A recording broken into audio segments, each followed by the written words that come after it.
streaming live across the country, tackling the topics everyone is talking about online. Share, engage, and interact. This is Newsfeed Now. Good morning. It is finally Friday. I'm happy. I don't know if you are, but I hope you are. Thanks so much for wrapping up your week with Newsfeed Now. I'm your host, Hillary Hunt. This next week, we've got a lot in store, including the proceedings of the historic second impeachment of President Donald Trump, as well as the inauguration of President-elect Joe Biden. Plus, we all know who she is, Dolly Parton. She's made her way into the political headlines. We're going to tell you why coming up in just a little bit. Of course, we have to start on Capitol Hill this morning. Now that President Trump has been impeached by the House of Representatives, how is this all going to play out in the Senate? Washington correspondent Rashad Hudson has more for us. The House Speaker's signature made it official. The Senate is now tasked with President Trump's second impeachment trial. You cannot remove somebody from office who no longer has that office. But John Malcolm, a constitutional expert with the Heritage Foundation, said there are questions about whether the Senate has the constitutional authority to hold a trial with President Trump already out of office. After January 20th, Donald Trump is not going to be the president, the vice president, or a civil officer of the United States. He is going to be a private citizen. That's why Senate Republican Tom Cotton is already a no vote. In a statement, Cotton said, "The founders designed the impeachment process as a way to remove office holders from public office, not an inquest against private citizens." The stronger constitutional argument is that he cannot be tried in the Senate after January the 20th. However, I note that there is some historical precedent. In 1876, President Grant's Secretary of War resigned amid corruption accusations. The House impeached him anyway, and the Senate held a trial. While a majority of senators favored convicting him, 2/3 did not, so he was in fact acquitted. Democrats will need 17 Republicans to reach the 2/3 requirement. It's certainly more likely this time around than it was when the president was impeached in 2019. And only then could the Senate hold another vote to fulfill Democrats' intentions of barring President Trump from ever running for federal office again. In Washington, I'm Jesse Tenor. This is our Jesse Tenor reporting, but we want to bring in Rashad Hudson, who also covers our nation's capital for us. And Rashad, a lot of people watching this because they're saying, you know, he's about to be out of the office. What weight is this going to carry? Hey, good morning, Hillary. That's a good question. I can tell you this. The big question is, when will a Senate trial happen if the Senate were to take this up? The big thing is the Senate would most likely take it up once the Democrats have taken control of the Senate and once Joe Biden has been inaugurated.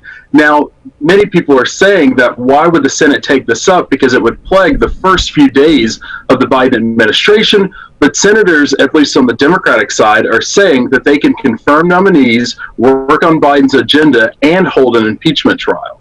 And also talk about, you know, the repercussions of this, because a lot of people are saying, hey, well, when he's out of the office, what does this even matter? Well, the big thing is Democrats are saying it's about accountability and holding the president for what they're saying his words that incited the mob to come into the Capitol and wreak havoc. They're saying that someone should bear the responsibility, accountability for that. Now, Republicans are saying this is not the way to unite the country. If we're trying to unite, impeachment is not the way to do it. Rashad Hudson out of Washington, D.C. for us this morning. Rashad, thanks so much. Something he will continue to follow for us. Something else that our D.C. crew is watching is Inauguration Day. It's less than a week away, and the nation's capital is being blanketed with security, as you can imagine. Following credible threats of more violence, local and federal law enforcement are taking unprecedented steps to secure the streets before President-elect Biden is sworn in. Raquel Martin explains what it's like out there. It really is an unprecedented military presence in the nation's capital right now. People who've lived here their entire lives tell me they've never seen anything quite like it before. And security is only going to bolster in the days to come. Joseph Robinette Biden Jr. Less than a week before Joe Biden is sworn in as the next president, the nation's capital has transformed from a tourist attraction to a military zone. I'm very appreciative. Ohio Democratic Senator Sherrod Brown, who will attend next week's ceremony, says he welcomes extra security following last week's deadly insurrection. I have concerns that a number of these mobsters, these violent far right-wing white supremacists, will come back with guns. Local and federal law enforcement, including the Secret Service, have already shut down nearby streets. And the Pentagon's deployed thousands of National Guardsmen. By Inauguration Day, 20,000 troops will occupy the area, many armed. Thursday, Vice President Pence visited FEMA headquarters to be briefed on Inauguration Day security. The American people deserve a safe inauguration. And Wednesday night, President Trump delivered his most forceful statement to date against violence. Mob violence goes against everything I believe in and everything our movement stands for. I'm not afraid of taking the oath outside. President-elect Biden says his team is also receiving security briefings. We need to go back and review everything. In the meantime, Republicans and Democrats are demanding an investigation to prevent future domestic attacks. It's unclear exactly when military troops will leave the nation's capital, but by Inauguration Day, there will be more military troops in Washington, D.C. than currently in Iraq and Afghanistan combined.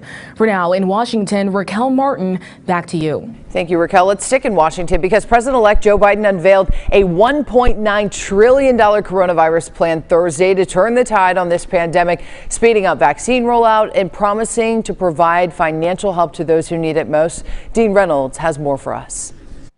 The president-elect takes office in 6 days, and in his speech, he tried to assure the country he will act with an urgency the situation demands. It's not hard to see that we're in the middle of the once-in-several-generations economic crisis with a once-in-several-generations public health crisis. The crisis of deep human suffering is in plain sight, and there's no time to waste. We have to act, and we have to act now. This is what economists are telling us. The plan he outlined is ambitious, 50% larger than the stimulus that was passed during the Great Recession, and all but certain to prompt concerns about red ink. It's not just that smart fiscal investments, including deficit spending, are more urgent than ever. It's that the return on these investments in jobs, racial equity, will prevent long-term economic damage, and the benefits will far surpass the cost. According to a fact sheet from the president-elect's office, the plan would pay for an expansion of the nation's vaccination, testing, and contact tracing capacities. There's a request for $1,400 more in direct payments to individuals, added to the $600 passed in December by Congress. The $600 already appropriated is simply not enough. You just have to choose between paying rent and putting food on the table. Even for those who've kept their jobs, these checks are really important. Mr. Biden says he wants to increase the size of tax credits for children to help low-income workers especially, and add more money for schools to allow them to reopen safely. The plan also calls for increasing the national minimum wage to $15 an hour and extended unemployment insurance. Direct cash payments, extended unemployment insurance, rent relief, food assistance, keeping essential frontline workers on the job, aid to small businesses. These are the key elements to the American Rescue Plan that would lift 12 million Americans out of poverty and cut child poverty in half. Talk about a political headline that is uniting country music fans, including myself. A Tennessee lawmaker is trying to get a statue of the lady herself, Dolly Parton, built outside of the Tennessee Capitol building. The proposal was made to recognize Parton's contributions to the state. She has done so much. She's donated to countless charities. She's launched the Imagination Library reading program for kids. She even helped fund the Moderna COVID-19 vaccine. Got to bring in my friend Josh Breslow from Nashville, Tennessee. And Josh, I don't know if anyone would argue this statue because everyone loves her. I mean, everyone does love her, so it's kind of the perfect situation, the perfect person to have a statue of. There's a controversial statue that was in the actual Capitol here that people wanted to have removed, and they said years ago, you know what, let's do a bust of a bust. Let's do a bust of Dolly Parton. And so, you know, this year we're hearing it come back, and now it could actually happen. Yeah, because I mean, if you sit there, we read off some of the things she's done. She really is a giver. She's more than country music. She's really, you know, not only united Nashville, but the whole state of Tennessee. And her reach is just so far as well. Yeah, and she's a national treasure. Let's be honest. It's not just people here in Nashville or in Tennessee that love her. As you said, she's a humanitarian. She's somebody who donates money to help fire victims, to help fund the COVID-19 vaccine, as you mentioned. So she's somebody who's deserving of this. Unfortunately, though, we do have a few people who have commented on Twitter, a very small portion, who have said, we don't want that statue of her. But that's a small portion, because as far as I'm concerned, everyone out there should want a statue of Dolly Parton, not just at the Capitol, but honestly, in every city in Tennessee. I agree. Dolly's got my vote. You never read a bad headline about her. Josh Breslow out of Nashville, Tennessee. Josh, thanks so much and have a good weekend. Let's listen to some Dolly while you're at it. And before we go, let's talk about a bird. Yeah, I'm talking about a bird that was believed to be a U.S. racing pigeon on a journey from the U.S. to Australia. And it was set to be euthanized. What? But it turns out they had the wrong bird. Experts believe Joe, the pigeon, hitched a ride on a cargo ship to cross the Pacific. A tagged bird was found in someone's yard in Australia, but officials deemed it to be a biosecurity risk, so they planned to kill it. That is, until a U.S. bird organization declared it, identified its leg band, and they said it was fake and that there was no reason to put the pigeon down. You know what? Send the pigeon to New York where he can live free and have fun. And one more good animal story. A Hawaii family was forced to rehome their pit bull over a decade ago. They never thought they'd see her again. Recently, the impossible happened. Zoe came back home. Lauren Day has more.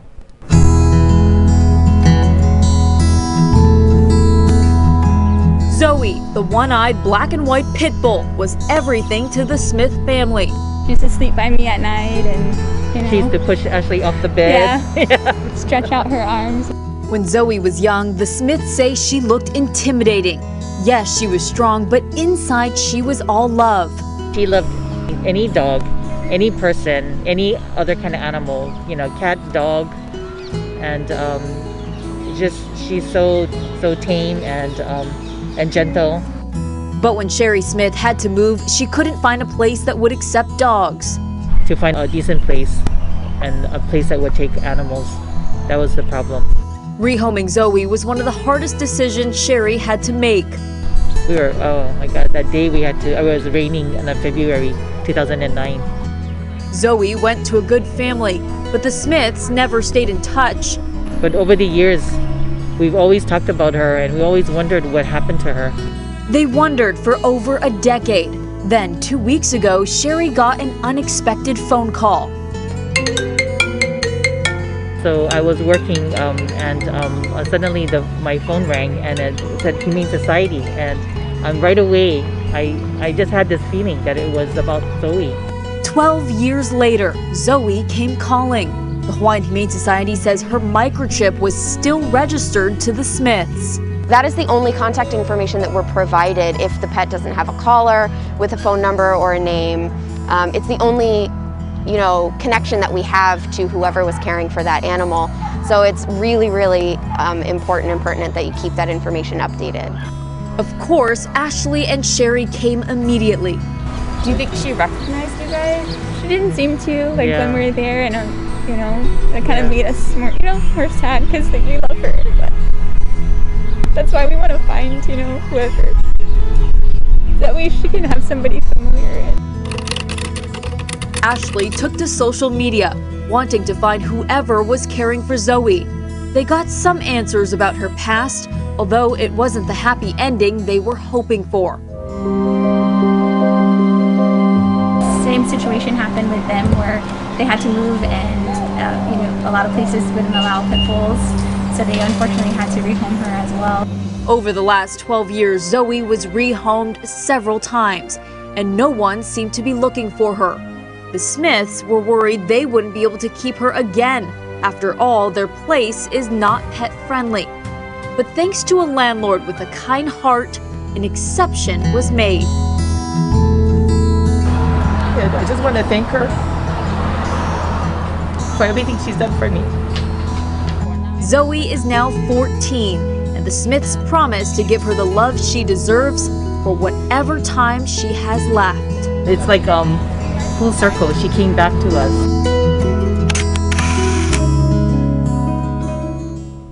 Y'all, I'm trying not to cry. That's so sweet. I feel like dogs always find their way back to their original home. And shout out to that landlord for letting the dog live out her days. Love that. Thanks so much for joining us for Newsfeed Now. I hope you guys have a great Friday, a great weekend. But guess what? I want to see you back here on Monday. Same place, same time. Don't bail on me.